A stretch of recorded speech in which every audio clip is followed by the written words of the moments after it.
So hello guys, कैसे हैं आप लोग। आई होप सब बहुत अच्छे होंगे। तो आज का जो टॉपिक है वो है topic of cancer and topic of Capricorn. आप लोगों को पता है कर्क और मकर रेखा के बारे में आज बताने जा रही हूँ कि उनमें डिफरेंस क्या है, वो कैसे लाइंस का क्या ये होता है और सारी चीज़ें। तो चलिए वीडियो को स्टार्ट करते हैं और प्लीज़ मेरे चैनल को लाइक एंड सब्सक्राइब करना मत भूलिएगा। कर्क रेखा जो है वो है कि वो उत्तरी गोलार्ध के भूमध्य रेखा के समांतर 23 डिग्री 26 नॉर्थ से लेकर के 0 डिग्री 0 नॉर्थ पर ग्लोब पर एक पश्चिम से पूर्व की ओर खींची गई एक काल्पनिक रेखा होती है।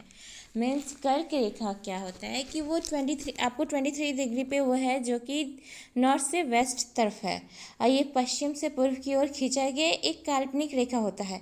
यह रेखा पृथ्वी पर उन 5 प्रमुख अक्षांशों में से एक है जो पृथ्वी की मानचित्र पर परिलक्षित होते हैं। कर्क रेखा पृथ्वी के उत्तर अक्षांश रेखा है जिस पर सूर्य की दोपहर के समय जो किरणें होती है लंबवत पर चमकता है पड़ता है।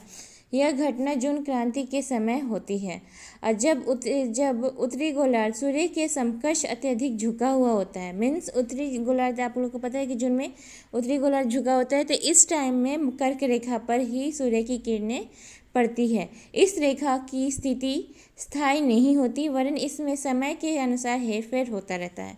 मीन्स वो टाइम के साथ चेंजेस आते रहते हैं। 21 जून को जब सूर्य इस रेखा के एकदम ऊपर होता है तो उत्तरी गोलार्ध में वह दिन सबसे लंबा और सबसे छोटी रात होती है। यहाँ इस दिन सबसे अधिक गर्मी होती है और स्थानीय मौसम को छोड़कर, क्योंकि सूर्य की किरणें यहाँ पर एकदम लंबवत पड़ती है।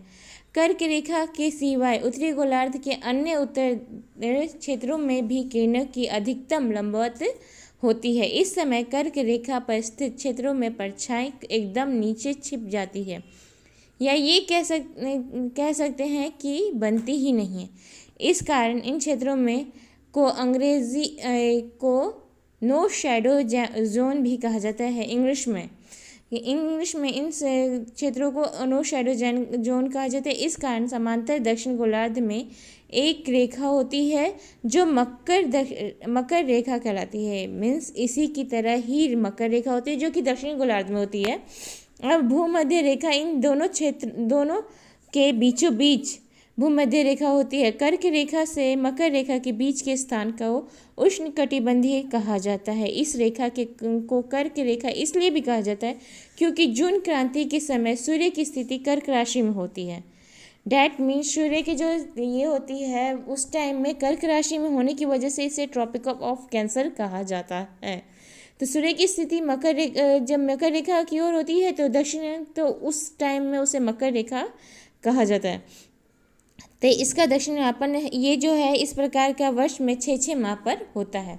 अब बात करते हैं मकर रेखा की। मकर रेखा जो है वो दक्षिणी गोलार्ध के भूमध्य रेखा पर के समांतर 13 डिग्री बाई 22 पर ग्लोब पर पश्चिम से पूर्व की ओर खींची गई काल्पनिक रेखा है। मीन्स ये भी रेखा हमने कहा था ना कि ये सेम टू सेम है बट अपोजिट साइड है, मतलब कि कर्क जैसा है वैसे ही मकर है, बट इन दोनों को जो डिवाइड करता है वो रेखा होता है भूमध्य रेखा। भूमध्य रेखा, और वैसे आपको बता दें कर्क रेखा हमारे 8 राज्यों से गुजरती है जो कि है राजस्थान, गुजरात।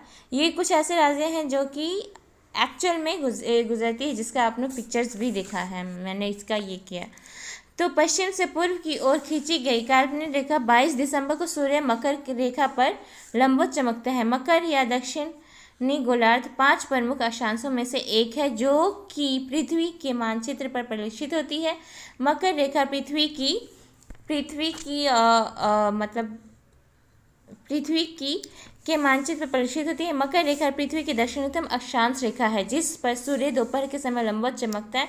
मकर रेखा पृथ्वी के दक्षिण अक्षांश रेखा है जिस पर सूर्य दोपहर के समय लंबवत चमकता है। यह घटना दिसंबर संक्रांति के समय होती है और जब दक्षिण गोलार्ध में सूर्य समकक्ष अधिक झुका होता है। मकर रेखा की स्थिति स्थायी नहीं होती वरन इसमें भी समय के अनुसार हेरफेर होता रहता है। उत्तरी गोलार्ध में मकर उसी प्रकार भाती है जैसा कि कर्क है। आप लोगों को कैसा लगा वीडियो प्लीज़ कमेंट करके ज़रूर बताएं और मेरे चैनल को लाइक एंड सब्सक्राइब करें। सो बाय एंड थैंक यू।